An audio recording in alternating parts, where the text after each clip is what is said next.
Sõber, mina olen Loolale Anna. Kas sa oled kunagi mett maitsnud?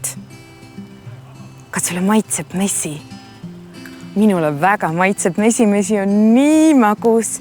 Aga kas sa tead, kes üldse mett teeb? Mett teevad mesilased. Tee koos minuga mesilase häält. Paneme niimoodi sõrmed kokku ja nüüd teeme mesilase häält.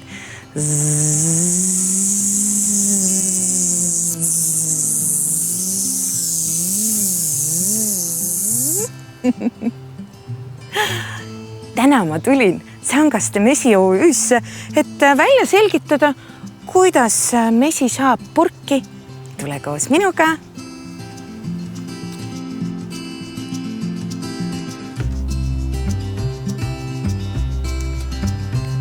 Tere! Tere! Mina olen Loolale Anna. Tere, mina olen Rein. Väga meeldib, Rein. Rein, mina tahaks teada, kuidas mesi saab purki.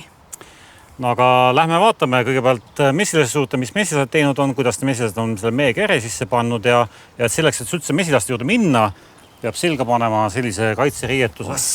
Muidu nad võivad nõelata, see on väga valus.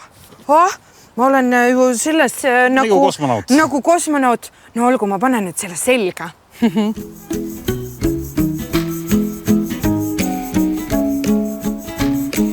Nii, Rein, me nüüd jõudsime siia tarude juurde.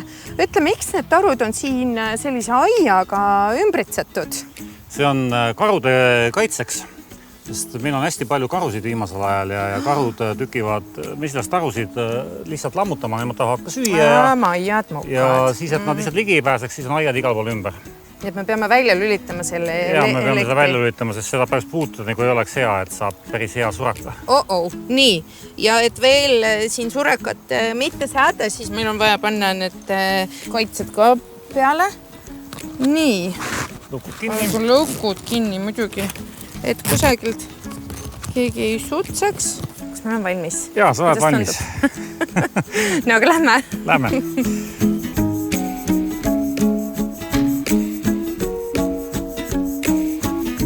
See on suitsulõõd, see on selline, mesilased saavad aru, et mina tulen. Et nad natukene nagu, mitte ei karda seda, aga see nagu rahustab neid, see suits. Ei tule karu lammutama, vaid tulen mina, ma olen neid natuke suitsu, siis nad rahunevad maha ja nad tunnevad mu ära. Väga põnev. Kas selles ühes tarus elab üks pere? Jaa, ühes tarus elab üks pere, ühes tornis elab üks pere. Ühes tornis, jah?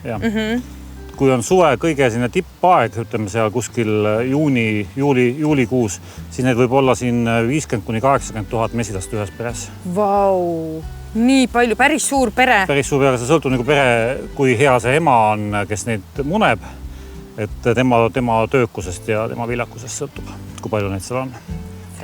See käib siis niimoodi, et tuleb kaan maha. Ja siin ongi seesama korpus ja nüüd ongi need mesilased hästi vähe järgi jäänud. Paneme ta siia püsti. Seal on üksikud ainult, jah? Üksikud. See ongi tänu sellele plaadile. Ja nüüd me lihtsalt, need üksikud, kes sinna on jäänud vahele, need puhume lihtsalt välja. Saamegi selle bussi ära viia.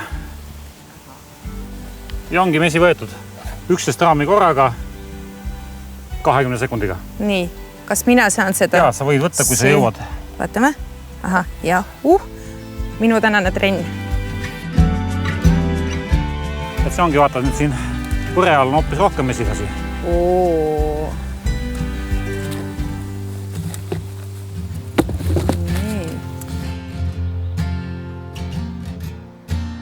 Nii, aga siis võtame mõne taru lahti.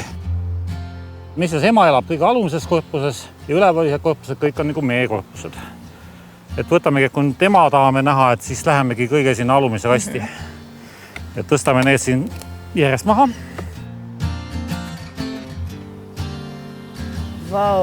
Et siin on mõni isamesilane ka, see paksukene on siin isamesilane. Mis tema ülesanne on? Põhielu eesmärk on see, et kui tuleb perre uus ema, siis on vaja see ema nii-öelda ära viljastada, et hakkaks munema mesilasi.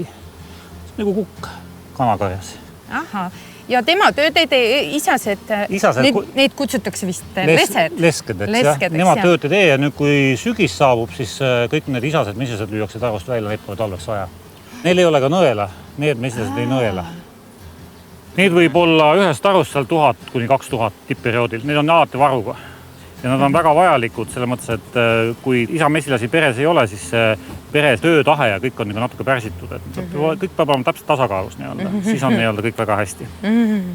Kõik töömesilased on tegelikult emamesilased. Ja mesilas ema on ka emamesilased on lihtsalt viljastatud.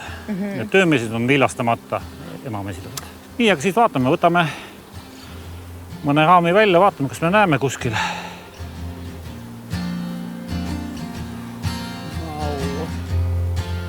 Et see ongi nüüd haue. Kutsutakse haudmaks noored mesilased. Et kannudal, siin ongi noored mesilased peidus. Vaata, siit üks noor mesilane hakkab välja ronima kohe. Ta närib ise selle kannu kaane läbi. Et kõigepealt tema muneb sinna kannu põhja muna, siis ta toidetakse, siis kaanetatakse, kui on toit ära pandud, siis kandatakse kaan pealt kinni ja see mesilane siis küpseb seal sees ja siis, kui tema valmis saab 21 päevaga, siis ta närib ennast ise siit kannusest välja. See mesilane, vaata, see on hästi hall, selline noor mesilane, see on just kannust välja roninud. Tema esimene ülesanne ongi, et see kann, kus tema välja ronis, puhtaks teha. Oi, kui põnev. Vaatame, kas me ema ka näeme. Otsime selle ema üles. Rei, mina olen kuulnud, et mesilased suhtlevad tantsu abil. Ja. Et kui üks mesilane näiteks leiab mingisuguse uue põllu, kus on palju lilli, siis ta annab teistele märku tantsides. Ja, ta annab tantsides ja see tants tekitab tarus vibratsioone. Teised mesilased tajuvad, nad ei näe seda pimedas tarus, kuidas kuskil keegi tantsib, eks ole, vaid nad tunnetavad neid vibratsioone, mis see tants tekitab. Ja selle kaudu nad saavad infot, et kus suunas, kui kaugel rikkalik korjama asub nii-öelda. Ja kui palju mesilasi sinna võiks tulla? See on see, mida intensiivsevalt mesilane tantsib, mida rohkem ta värbab nii-öelda endale, et seal on väga hea koht mingi sinna, siis need nagu lähevad. Kui sa niisama tantsid ja väljas korjet ei ole, siis on ka pahasti. Sa ajad mesilased välja tööle, aga tegelikult seal ei ole midagi. Ja, no selge. Aga tants käib umbes niimoodi, et nad nii-öelda viibutavad tagakeha nii-öelda. Teevad sellist huvitavat tantsu. Ja mesilas ema on suurem? Mesilas ema on suurem, tema tagakeha on oluliselt pikem. Miks mesilas ema on suurem? Sest ta muneb, tema munemise aparaat nii-öelda võtab rohkem ruumi. Näed siin? Ei ole. Ei ole, see on lesk. See on lesk, jah. Ja. Aga vaatame, kas leiame, et alati ei pruugi leida ka. Ja, peidus. Üks mesilas ema suudab päevas munada 2000 kuni 3000 muna. Kogu kaalub rohkem kui tema ise, tema tippperioodil, kui on mesilasi hästi palju vaja. Mikka selle ema ka ikka kuskilt leiame? Ma arvan küll, et leiame. Siin ei ole palju jäänud. Ja, võib-olla oleme nii-öelda maha maganud, siis läheme tagasi poole. Näed, mesilas ema kõnnib siin. Ta on roheline täpp peale pandud, siis on teada, et see on eelmise aasta ema. Eelmine aasta oli roheline, selle aasta on sinine. Ma tean, et see on 1 aasta vanune ema. Teie panite talle selle täpi peale? Ja, me oleme täpi peale pandud. Me teeme talle nii-öelda make-upi ära, et oleks nagu ilus hea leida, et värvi peale, et siis ongi ta lihtsam leida. Ema põhiülesanne ongi ainult nii-öelda muneda munasid, uusi järeltulejad põlve. Ja see ongi, et tema suudab päevas muneda 2 kuni 3000 muna. Aga mida ema sööb? Teda toidetakse. Teda isegi ta ei söö ise, vaid teda toidetakse nii-öelda spetsiaalse sellise mesilasema piimaga ja ühesõnaga, mida ta tarbib, mida tal vaja on nii-öelda, seda mesilased talle annavad. Iga natukese aja tagant mesilased toidavad teda. Ema muneb 24/7, jah. Kui õige koha leiab, siis ta ajab oma tagakeha siia auku sisse ja paneb sinna muna. Oled julge, võta näpu peale ja lase mesilasel ära lakkuda. Anna siis lähemale kohe. Kuskile.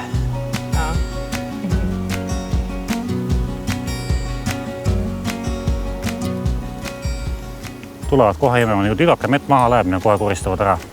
Ilma sundimata. Oi, täitsa kõdi on. Need tuleb lihtsalt rahulikult tagasi panna. Vaatame, et meised vahele ei jää.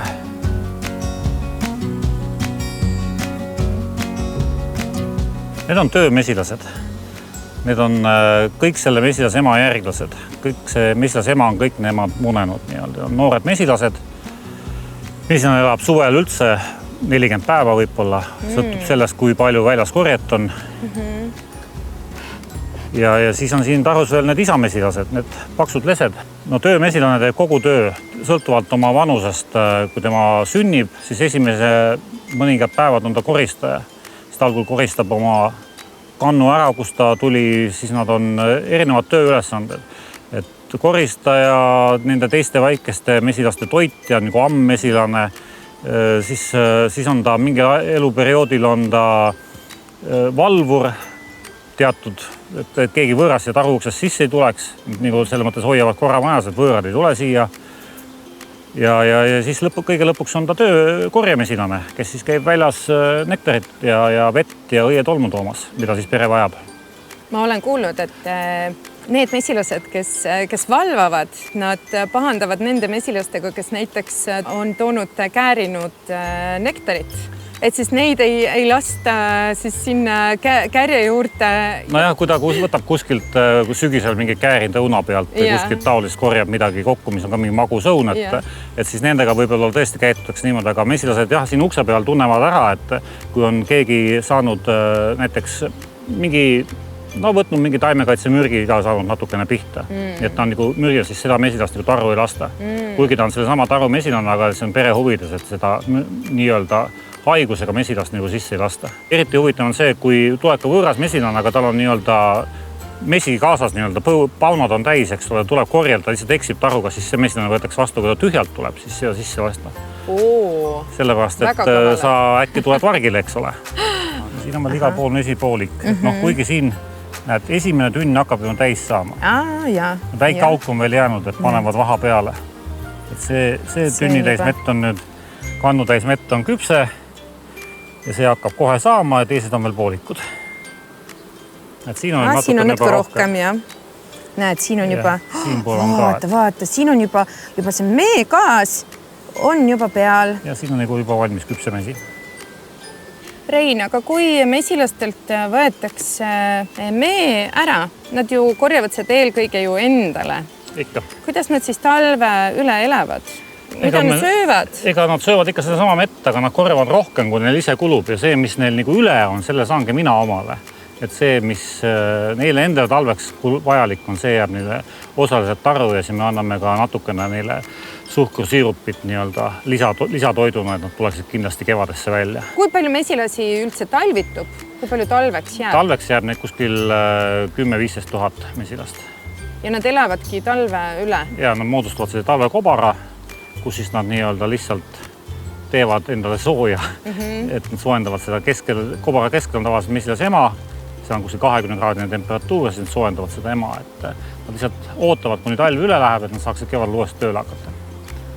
Et nad saavad ise sooja tegemise hakkama. Kõige tähtsam on see, et tarul oleks nagu piisav ventilatsioon, et niiskus ei jääks nagu tarusse sisse, see on oluline. Kui süüa on ja normaalne ventilatsioon, siis elab mesilaspere ilusti üle. Aga mina nüüd ikkagi tahaks teada, kuidas mesi sinna purki saab? No siis lähmegi siit kohe, võtame selle kasti kaasa, mis me siit maha võtsime ja läheme mesilasmajja ja vuritusruumi ja vaatame, kuidas sellest kärjest siis selle mee kätte saab ja lõpuks ta purki jõuab. Väga tore, mina juba ootan, et saaks värsket mett kohe ka proovida. Nüüd me olemegi sinuga meevurritusruumis. Ütle koos minuga, see on väga hea keeleharjutus. Meevurritusruum. Meevurritusruum. Seda on kuidagi väga mõnus öelda. See on peaaegu sama maitsev nagu mesi. Vaata, siin kastide sees ongi need raamid, mis said metsalt toodud.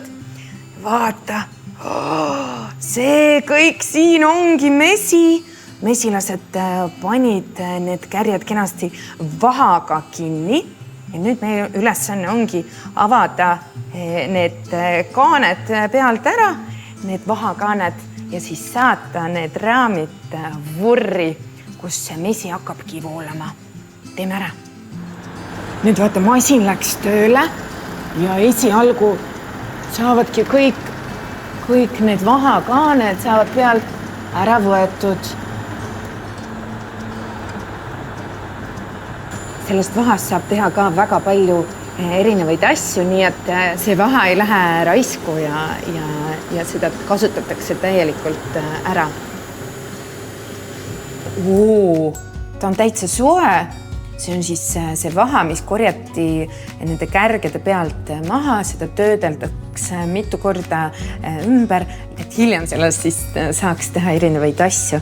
Aga jah, see siin on täitsa soe ja nii ilus kollane. Siin on need lahti võetud kärjed, mida me nüüd saadame sinna vurri masinasse ja sinna vurri läheb kokku 80 raami.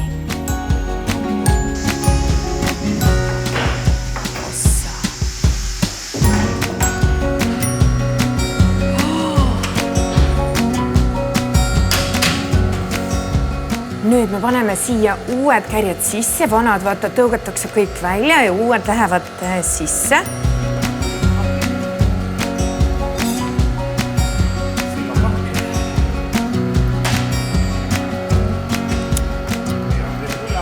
Karussell. Kus sa tead, milline on täis? See, mis on täis, see läheb allapoole, sest et on raskem. Just nagu jonnipunn.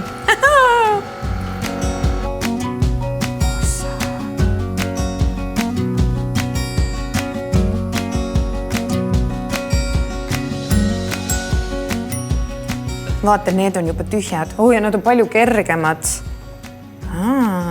See raam võib nüüd tagasi mesilastarru minna ja siia saab veel mett koguda. Nii, nüüd need raamid on siin vurris ja see vurr hakkab niimoodi keerlema ja kõik see mesi voolab sealt välja niimoodi mööda selle vurri seinu ja siis ta läheb sinna alla. Nii, seal on toru ja sealt torust, vaata, siin on näha, et siin on mesi. Ta läheb sellisesse sumpa. Nii, ja siin kõik see vaha jääb ülesse ja allpool ongi see puhas mesi ja siis see masin siin lükkab selle mee järgmisesse torusse, niimoodi, mis on siin üleval. Seal on toru ja siis ta läheb siia ja siis ta jõuab, vaata, see kõik siin on mesi, vaata, siin tilgub. Siin on näha, kuidas mesi tilgub. Kas mee kohta öeldakse nii vedelkuld, no täielik kuld. Nüüd me panime siia uued kärjed sisse ja nüüd on aeg vurr sisse lülitada. Nii, osa. Mina saan nüüd vajutada nuppu.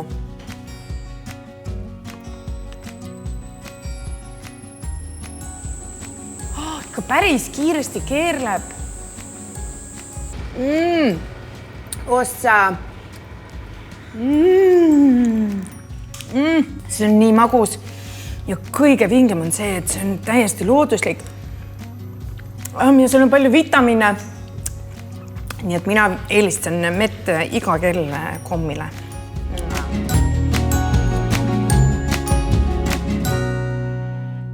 Ja nüüd me paneme selle mee siia purki, saame näha, kuidas see mesi siia ikkagi jõuab. Nii.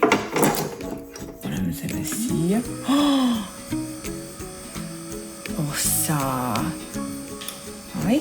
Oi, nii. Ma arvan, et väike törts on vaja veel panna. Ossa, keegi saab ühe väga mõnusalt täis purgi mett endale. No läheb kinni küll. Ja kui sa lähed poodi ja saad sellise eriti raske purgi, siis tead, see on minu tehtud purk. Vaat.